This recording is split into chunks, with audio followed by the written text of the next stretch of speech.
Meus caros, vivam neste dia 9 de junho. Atrás de mim, a terra onde eu vivo, Ceia, Serra da Estrela. Hoje tenho uma notícia sobre Ceia. Uma não é muito agradável, aliás, é bem desagradável, e a outra é um pouco mais agradável. Vamos ver isso a seguir. Mas para já, o que é que temos aqui? Temos aqui que aquela visão catastrofista do clima e do planeta e dos glaciares e do mar. Este é o mar.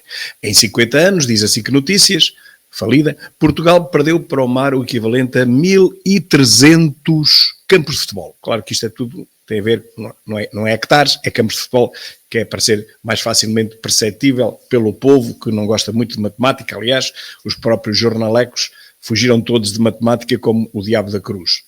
E perdeu-se isso devido à erosão costeira. A guerra contra o mar já dura há décadas, a linha costeira e o Oceano medem forças numa batalha em que tem sido a costa a perder terreno. E porquê? Eu já disse isto várias vezes, mas vou deixar aqui outra vez. Eu sei que nem toda a gente vê os meus vídeos todos. A resposta é simples. Isto não acontece por magia, nem é por causa das alterações climáticas. É por causa das dezenas de barragens que impedem os inertes, as areias que vêm dos rios, impedem-nas de chegar ao mar.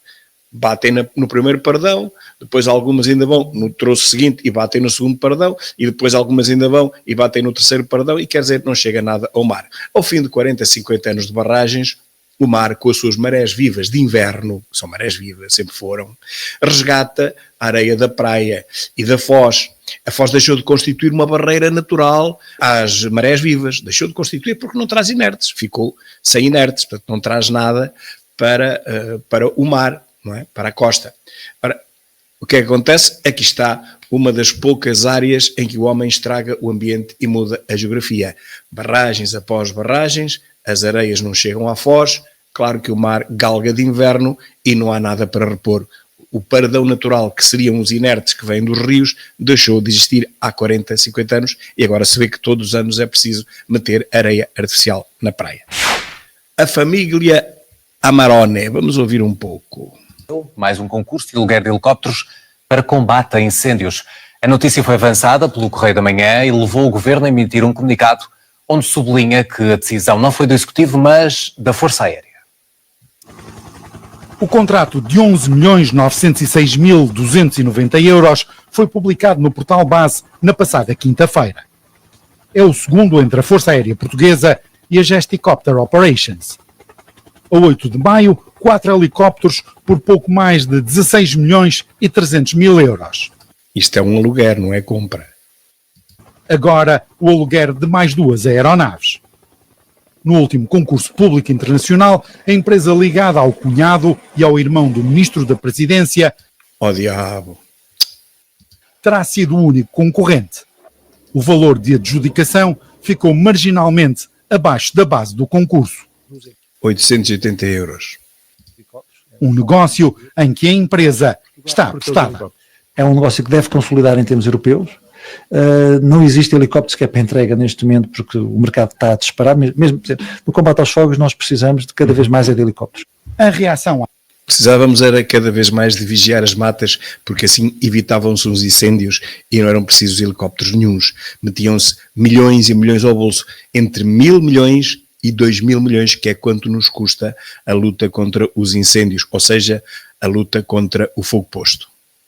A notícia agora avançada pelo Correio da Manhã, a presidência do Conselho de Ministros repudia firmemente a tentativa de associação do governante a uma decisão pública preparada e tomada sem qualquer participação sua. E não tenho dúvidas que ele não teve qualquer participação. As dúvidas estão estabelecidas ao nível do Ministério Público, não é do jornalismo, nem da comunicação social, nem da oposição.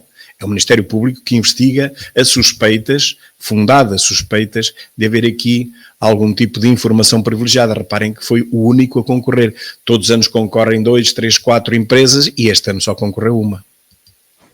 De resto, António Leitão Amaro tinha-se afastado de qualquer processo decisório antes mesmo do primeiro contrato. Pedi escusa de qualquer envolvimento no processo, porque eu tenho um familiar relacionado que, quando os concursos se iniciaram, me comunicou que estaria a pensar participar nos procedimentos concursais e eu... Mas não foi um, foram dois familiares, um irmão e um cunhado. Naturalmente, a partir desse momento, não tenho nenhum contacto, comuniquei aos meus colegas de governo, não tenho nenhum contacto, não emito nenhuma opinião, nenhum juízo. Quer a Gesticopter, quer outra empresa do mesmo universo, a Gestifly, estão sob investigação do Ministério Público. Podem estar em causa os crimes de burla e fraude fiscal qualificadas, tráfico de influência, corrupção ativa e passiva, abuso de poder e associação criminosa. Meus caros, com certeza que não viram, mas isto é melhor que se veja mesmo. Influência, corrupção ativa e passiva, abuso de poder e associação criminosa. É isto, não é? Portanto, estamos a falar de fraude qualificada, burla qualificada, tráfico de influência, corrupção ativa e passiva, abuso de poder e associação criminosa. Quem diz isto é o Ministério Público, não é a oposição. Eu bem sei que Leitão Amaro não terá nada a ver com isto, mas alguém teve e alguém deu informações a fim de que esta empresa fosse de alguma forma beneficiada. Prova é que o Ministério Público está a investigar. Portanto, está a investigar é porque há fundadas suspeitas de factos suscetíveis de configurarem a prática destes crimes todos. Burla qualificada, fraude fiscal qualificada, tráfico de influência só pode ser a nível governativo, claro. Corrupção ativa e passiva, não sabemos como. Abuso de poder, também não sabemos como. E associação criminosa. Bom, meus caros, isto não é brincadeira nenhuma, isto realmente tem que se levar bastante a sério. Um clipe que tirei de um vídeo que fiz ontem, outro clipe, são coisas de 1 minuto que mostram algumas fases principais do vídeo. E temos aqui a Margarida Balseiro Lopes, que entrou num programa sobre mulheres, sobre um programa que chama-se 3 por Todos, da Renascença, dedicado ao combate à violência doméstica. O que eu pergunto, porque esta senhora é bem conhecida, esta jovem é bem conhecida por separar as pessoas que menstruam das pessoas que não menstruam, portanto não recusa-se a dizer homens e mulheres. Vejam a filosofia woke nesta cabeça, e o que eu pergunto é exatamente isto. Mas é só violência doméstica das pessoas que não menstruam sobre as pessoas que menstruam, ou seja, homens sobre mulheres? Ou também é sobre a violência das pessoas que menstruam sobre as pessoas que não menstruam, ou seja, das mulheres sobre os homens? Afinal, quão ridícula se consegue ser? Quão ridícula se consegue ser? E o relatório médico vazado, quer dizer, libertado na net, prova que Iman Khelif, é assim que se chama, é um homem biológico. Os resultados de testes do sexo que desmascaram a posição do COI sobre o controverso campeão olímpico de boxe, publicados online. Afinal, diz o Telegraph que é um homem, não é uma mulher, mas combateu contra mulheres e até feriu gravemente uma delas. Isto, afinal, é um homem.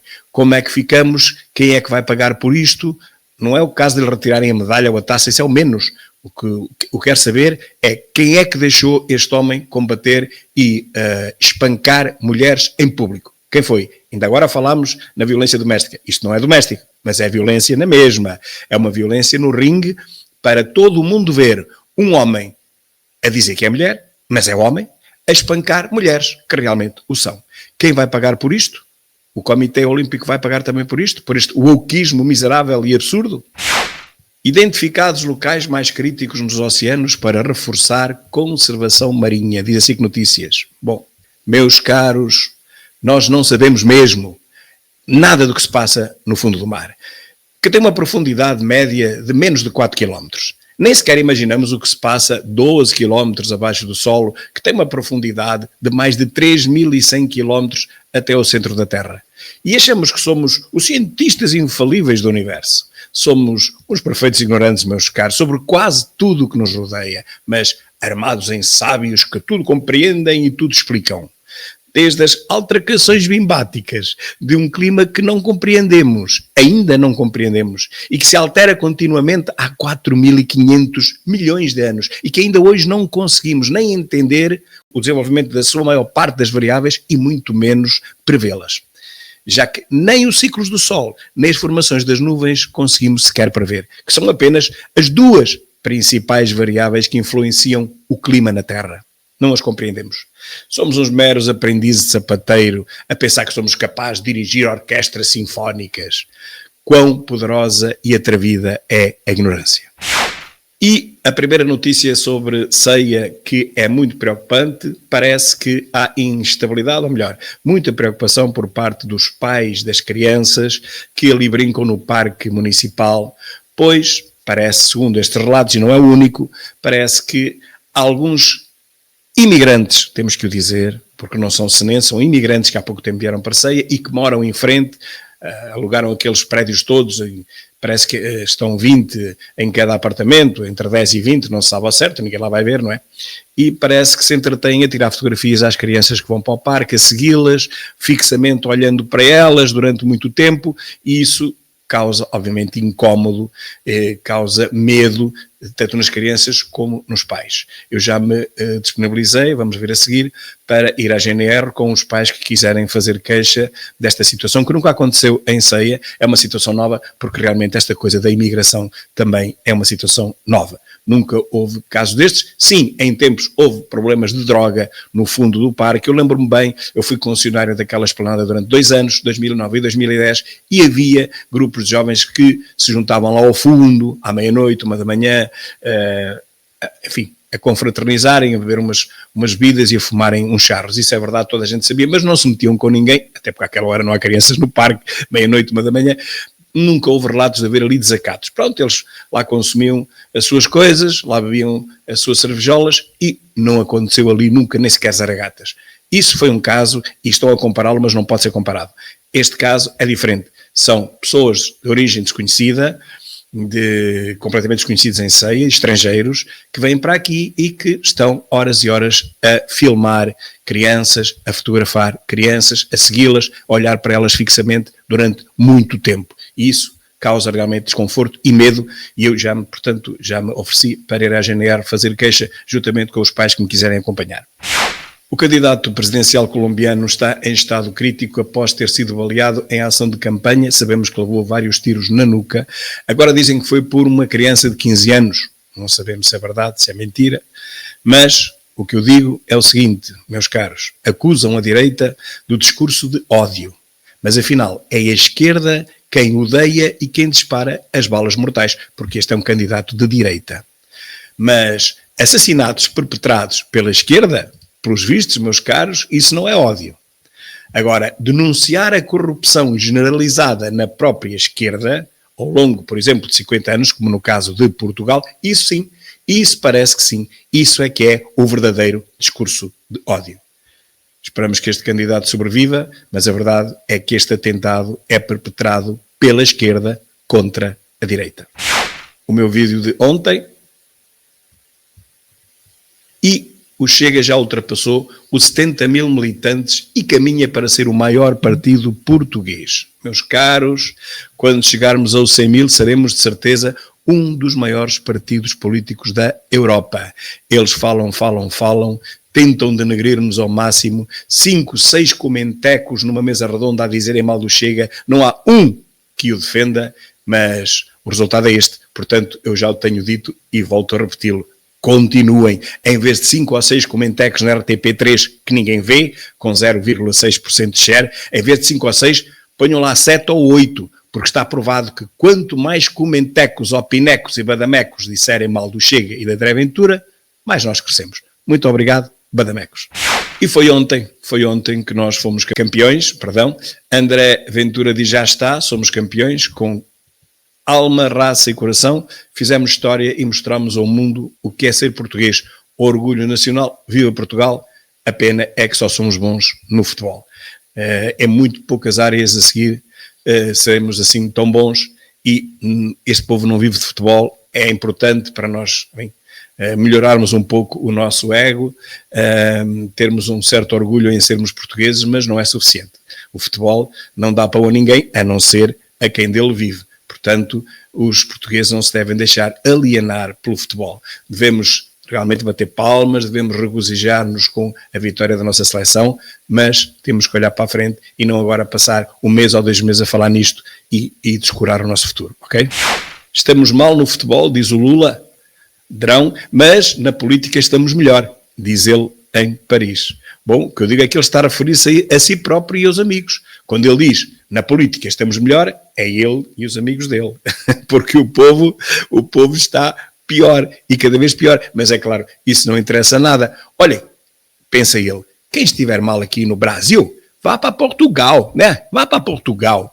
Já cá temos poucos, mas os cá temos parece que são bons, tirando aquele caso de Viseu, do PCC, mas, enfim, não há regra sem exceção, mas em 99% dos casos, os imigrantes brasileiros aqui em Portugal são os que trabalham, visivelmente trabalham e pagam impostos. Esse sim, nós vemos a trabalhar nos cafés, nos restaurantes, na hotelaria, vemos trabalhar, esses pagam impostos.